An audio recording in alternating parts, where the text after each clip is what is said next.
The curse of Alberta's tent. As the snowflakes fell and the cool wind blew, Josephine and her family gathered around the fireplace, reminiscing about old memorable Christmases. Josephine, a once daddy's girl at the age of 5, waited patiently by the window for her father's return. The house was filled with gifts and the aroma of a wholesome meal fit for a king, bringing a sense of comfort and joy. Little did Josephine know that her life was about to take a dark and sinister turn.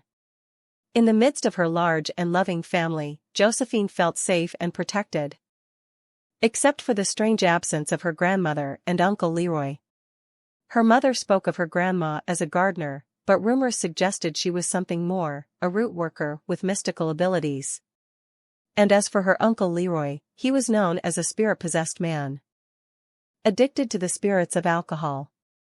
One Christmas, as her father arrived home dressed as Santa Claus, Josephine's joy knew no bounds. But lurking in the shadows was a malevolent force that would soon reveal itself. A phone call from her mother's grandma triggered a violent reaction, leading the family into a world of fear and darkness. Haunted by nightmares of her grandma, Josephine's fear intensified as she grew older. She sought refuge in religion, learning to defend herself with prayers and scriptures. However, her desperation for love and acceptance led her to make a terrible pact with a gypsy named Alberta at a carnival. In exchange for beauty, wealth, and a husband, Josephine promised the gypsy her firstborn child.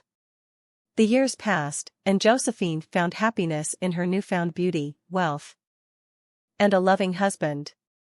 But her bliss was short-lived when she discovered she was pregnant.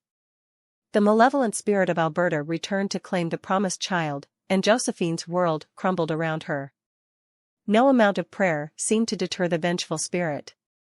Determined to find a solution, Josephine sought the help of a miracle-working evangelist who had successfully cast out demons before. With unwavering faith, he confronted Alberta and exposed her wickedness. In a powerful display of spiritual warfare, the gypsy was delivered from her sinister ways, leaving the campground filled with a sense of peace. As the gypsy was saved, Josephine's Uncle Leroy, too, found redemption and attended church for the first time. The power of God's love had triumphed over evil, and Josephine finally found the peace and protection she had longed for.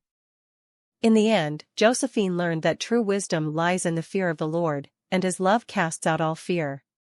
She had overcome her demons through faith, endurance, and the support of a loving family. The curse of Alberta's tent had been broken, and the darkness that once plagued Josephine's life was replaced with light and hope.